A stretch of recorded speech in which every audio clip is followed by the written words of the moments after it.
Hola chicos, bienvenidos a una enseñanza de la serie Relaciones que Impactan. Hoy veremos el tema autoridades y cómo ganarnos la confianza de quienes representan figuras de autoridad. Para ello vamos a leer Daniel, el capítulo 1 y los versículos 1 al 9 en la nueva versión internacional. Ok. En el año tercero del reinado del rey Joacim de Judá, el rey Nabucodonosor de Babilonia vino a Jerusalén y la sitió. El Señor permitió que Joacim cayera en manos de Nabucodonosor. Junto con él cayeron en sus manos algunos de los utensilios del templo de Dios, los cuales Nabucodonosor se llevó a Babilonia y puso en el tesoro del templo de sus dioses. Además, el rey le ordenó a Aspenaz, jefe de los oficiales de su corte, que llevara a su presencia a algunos de los israelitas pertenecientes a la familia real y a la nobleza.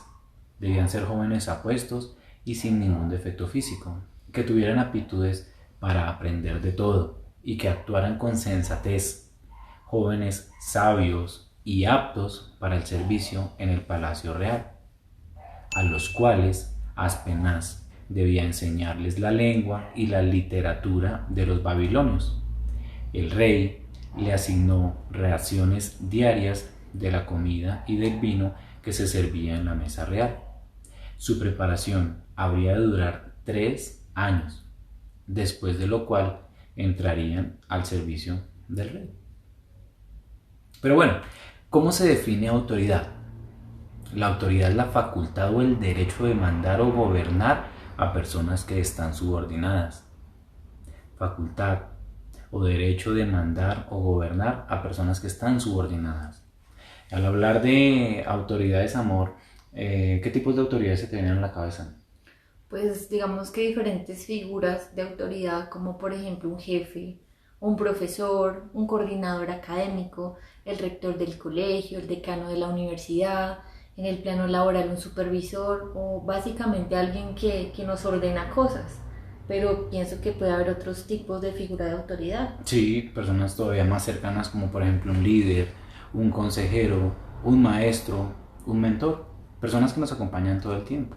Ahora, para podernos relacionar con esas autoridades debemos tener en cuenta 4 aspectos para tener una buena relación con ellos. El primero es selección. Siempre hay un proceso de selección. Cuando queremos ir a conseguir un puesto en el trabajo, si queremos conseguir un cupo en la universidad, ingresar a un grupo de investigación o a un grupo definido, eso implica siempre un proceso de selección. Y ahí implica hacerme la pregunta, ¿cómo me voy a ganar ese puesto? ¿Cómo me voy a ganar ese cupo? Entonces, un ejemplo muy claro de ello lo vemos en la palabra del Señor con Daniel y sus amigos. Dice que ellos tenían unas cualidades físicas. Entonces habla de que eran jóvenes sanos, que eran jóvenes fuertes, que eran bien parecidos. Aparte tenían unas características intelectuales y ellos fueron instruidos en todas las ramas del conocimiento. También en sus características como de comportamiento se dice que ellos tenían un buen juicio y aparte tenían una actitud de servicio, lo cual también es muy importante, un plus para ganarnos ese puesto. El segundo aspecto importante para relacionarnos con nuestras autoridades es el cumplimiento. ¿El cumplimiento de qué? Del deber asignado. Debemos destacarnos en todo. La pregunta es, bueno, ¿qué debo hacer? Ahora, ellos, mira, hicieron la diferencia porque no eran iguales a todos. Ellos eran mejores. Y ahí es donde nosotros tenemos que decir, bueno, ¿yo qué voy a hacer para sobresalir de en medio de todas estas personas? Y ahí es donde yo me debo plantear una propuesta. Para lograr ser diferente, yo debo generar una propuesta. Así que la pregunta es, ¿cuál es mi plan para llegar a cumplir ese objetivo? Ese objetivo que me planteé de obtener ese cupo, ese trabajo o lo que sea.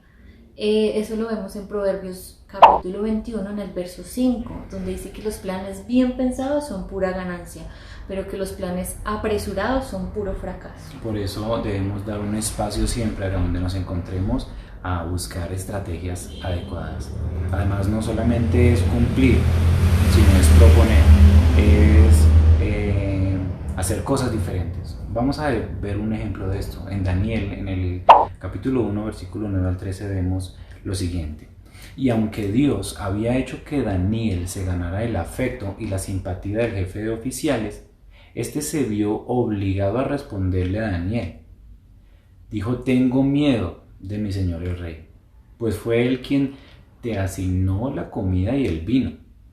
Si el rey llega a verte más flaco y demacrado que los otros jóvenes de tu edad, por culpa tuya me cortará la cabeza. El jefe de oficiales le ordenó a un guardia atender a Daniel, Ananías, Misael y Azarías. Por su parte, Daniel habló con ese guardia y le dijo: por favor, haz con tus siervos una prueba de 10 días.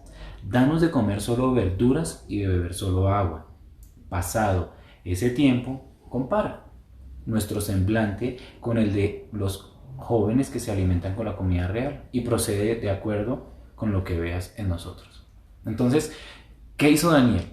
Daniel sabía que tenía que guardar su integridad y guardar el propósito para el que el Señor lo había llevado. Tenía que cuidarse, pero también tenía que hacer caso, también tenía que responder. Entonces, ¿qué hizo él? Hizo una propuesta para poder cumplir su objetivo.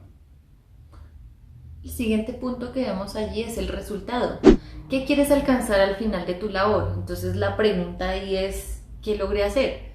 Y vemos ahí en la lectura que realizamos, ellos tuvieron resultados. Entonces podemos tener resultados a corto plazo, a mediano plazo, a largo plazo. ¿Y cómo vemos eso allí en la lectura? Vemos que a corto plazo decía que a los 10 días ellos ya tenían un mejor semblante. Sí.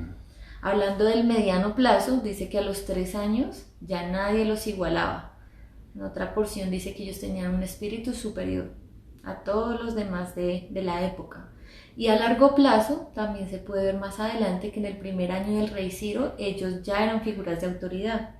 Tenían buen nombre, eran reconocidos.